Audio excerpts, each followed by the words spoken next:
lance actually yung inisip ko doon. I love the lance. The Fanny is tricky kasi may stun, may lock stun yung with the high loss. Pero other than the locks and the high loss, actually wala makapigil dun sa Parang hindi ganun ka-enough yung time na mabababaran siya ng lantern flare, right? Imposible. Diba? Imposible. Yun nga, sobrang hindi enough kasi dadaanan niya lang yan in speed of light. Pero now that we've locked in the heroes, interesting take. You need to have guts. Kailangan mo ng tapang to lock in a Fanny in an M7 World Championship stage. Pero let's see, will Aurora Gaming PH secure their match point onto this game number 2. Moving forward for game 2, or baka makabawi naman dito ang Selangor Red Giants. Alright, we're loading up into game number 2. Nakita natin 16-minute game 1. I think they're staying true to their average game time. By the way, ganun na ganun lang for both of these teams actually. So we'll see kung may bago ba dito sa game 2 again. Walang laglagan dito, guys. Kung sino matalo, it's all good in the hood. You will be lower bracket, pero wala pang muna uwi. Pero yung manalo again goes to the grand finals. That is such a huge stake. That's why ang sobrang ganda. That Aurora actually has head start. Imagine mo, waiting ka na lang, nag-aantay ka kung sino makakatapat mo, nanonood ka sa lower bracket kung sino ba yung makakaangat para labanan ka. And here goes Demon Kite with those cables. Kinutokan ng bahagya ni Yums, but that is the only thing that he can do.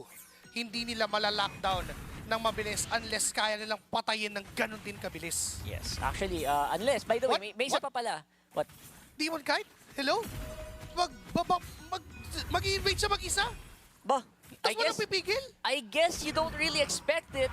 Denied na naman ang buff ni si Kais. That is pretty big.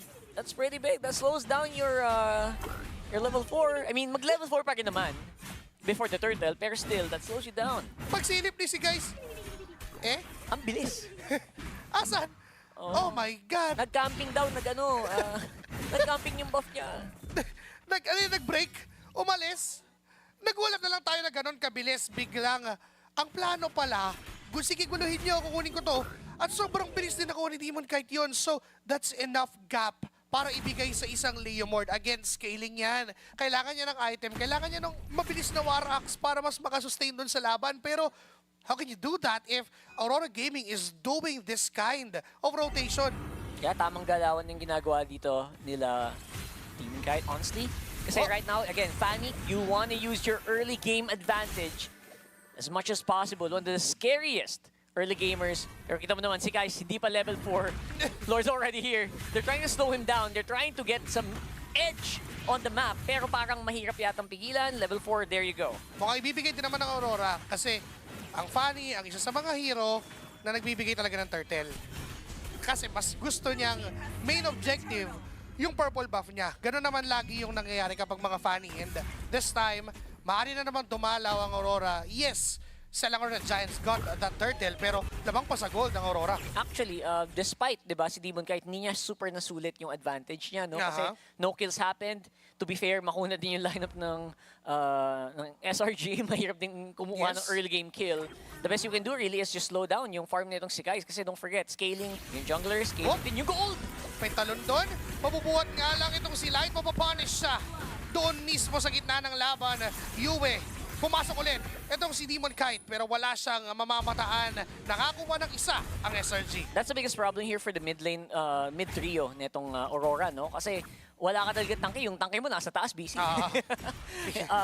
The Kalei really isn't a tank. More of a healer. Off-tank healer lang siya. So, unreliable in the early stages of the game, especially kung medyo passive yung laro nyo, which is ginagawa ngayon ng Aurora, trying to buy some time para makabalik. And of course, buying some time as well for the Claude. Ganda rin nung Art of TV doon to steal that crab away. Si Crab ang sinusubukan ni na Demon Kite and Edward. Pero again, Uranus yan. So hindi ganon kadaling patayin. Walang takot yan. Hindi matatakot yan sa isang Fanny, not unless ay may ibang maapat yung sumugod sa kanya, di ba? So technically, SRG is still playing this as well as they can. Napipigilan nila yung early snowball ng Fanny. Yums is doing pretty good job para tignan kung saan manggagaling ang members ng Aurora. Speaking of Aurora, looks like si Doming Kite dito sinusubukan sumama sa teamfight pero mahirap din talaga. Innocent parang medyo mas maganda yung lane phase this time around. Nagkapasokan na, nandun na rin si Edward. Doris Palmy nalatag na, Demon Kite ang tutumba and as well as Light. And a double kill for si Kais. Ito na sumasalubsob ang members ng SRG. Ito yung gusto nila eh. Yan nga. Exactly. You actually said it. Yun yung gusto nilang team fight dun sa masikip na corridor. Tapos kumpul-kumpul yung kalaban. Yan ang hanahanap-hanap ng SRG and to be fair, parang binigay sa kanilang Aurora yun. Oo, talagang hirap ng pwesto. And kailangan din kasing ilaban nila Demon Kite because that is his purple buff. And nakakuha pa ng healthy energy plates doon si Innocent. So, laning-wise again, is still doing the same, dominating that lane against Doming Kite. At hindi na pinagpapahinga ito si Demon Kite. Inaaraw-araw na siya ng tatlong, di pala fighter, 2 tank, 1 fighter combo ng SRG. Ang hirap nito sa totoo lang kasi if you're Demon Kite, you're not using the Fanny right away. Susubok, Barbiel ay tinawagan. Nandiyan si Yums and Cram and even ito si Stormy. May binuhat nga lang si Light at si Yums. Mabubuhay pa si Demon Kite doon sa mga kable niya. Good punish mula sa Aurora. Every small step counts kung ikaw ang Aurora dito. Every kill like that, especially going to the Fanny, di ba? Especially going to the Claude, yun yung hinahanap mo. Pero so far again, medyo passive lang talaga for the meantime. Hindi din mas matitag kasi yung lineup dito ng SRG just with the Eve. Kulang yung Eve lang.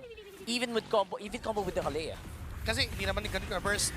Now, papasok si Sikai sa kanyang Barbiel. Guguluhin muli ang purple buff ni Demon Kite and wala pa rin siyang makukuha doon.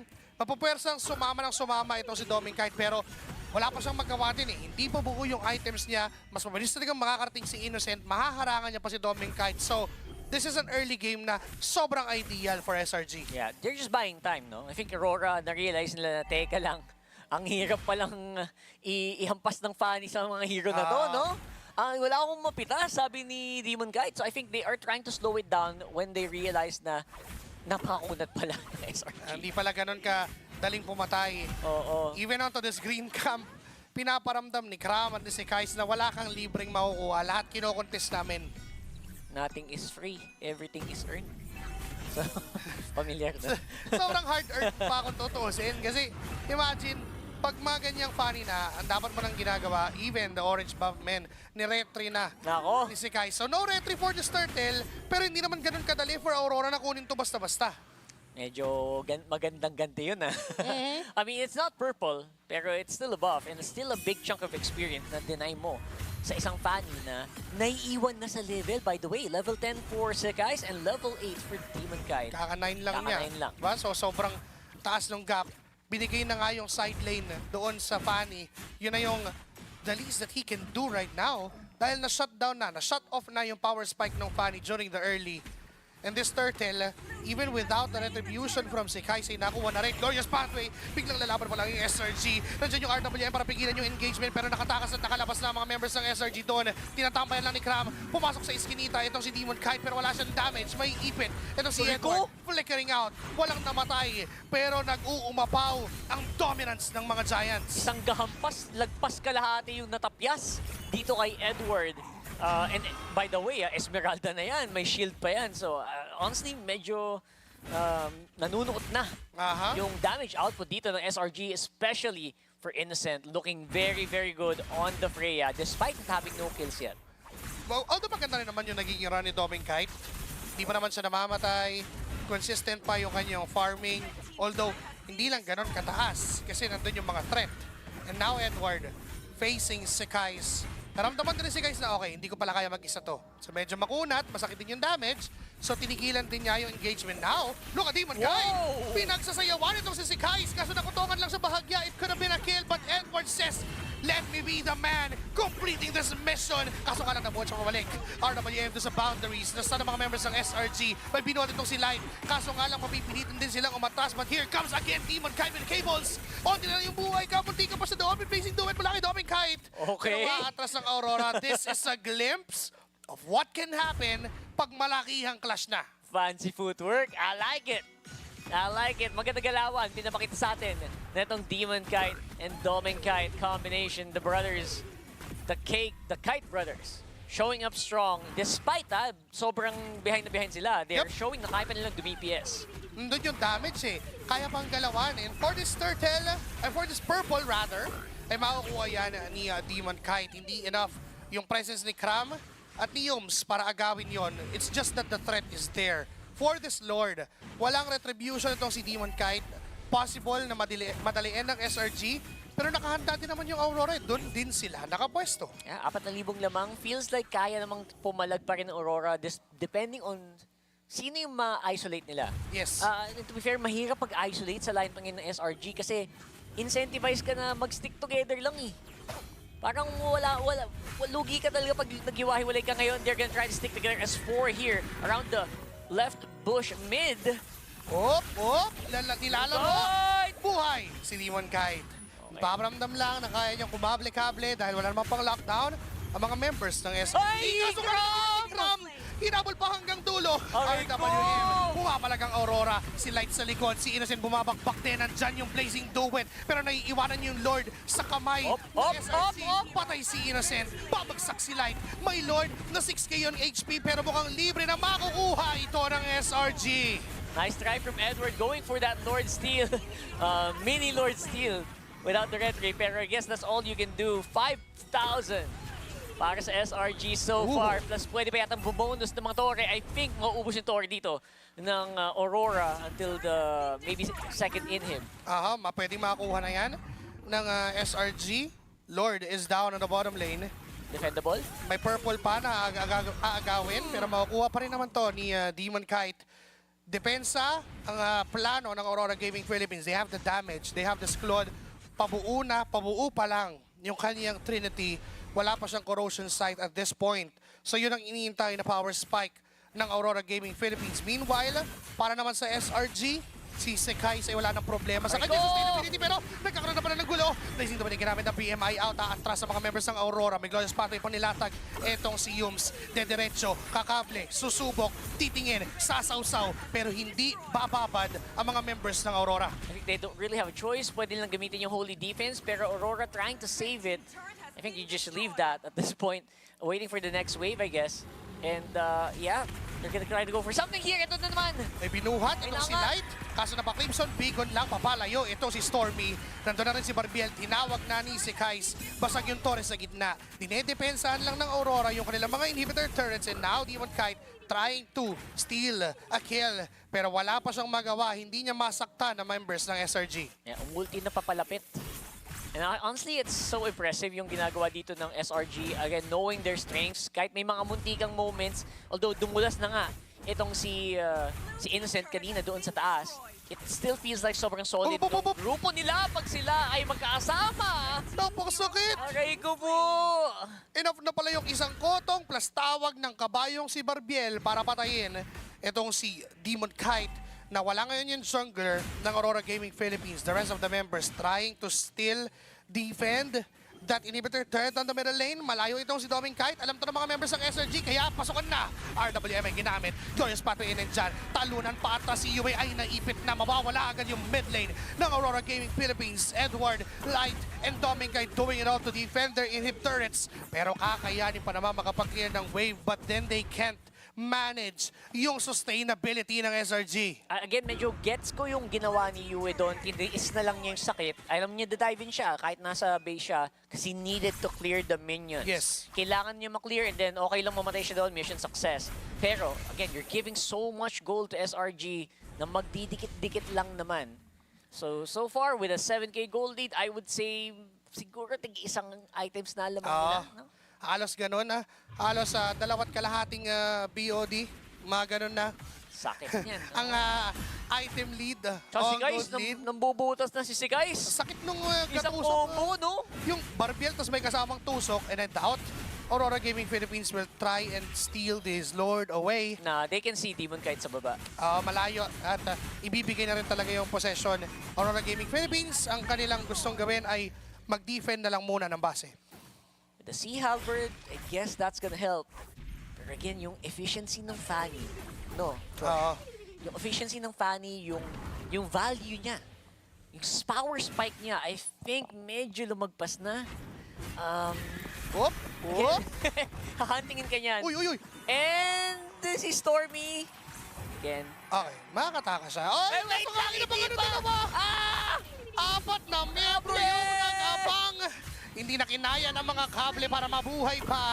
Demon Kite is down. Isang barangay yung sumalubong.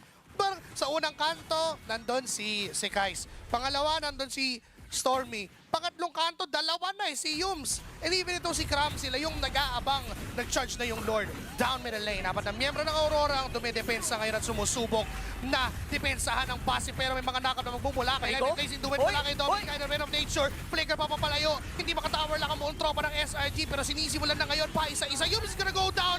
Depensang Marino. Nagawa ng Pilipinas. Kaya ang Aurora, sino naman ang maghahabol? Susubukan nilang habulin pabalik ng Malaysia. Here we go! Selangor Red Giants, buhay na ang lahat.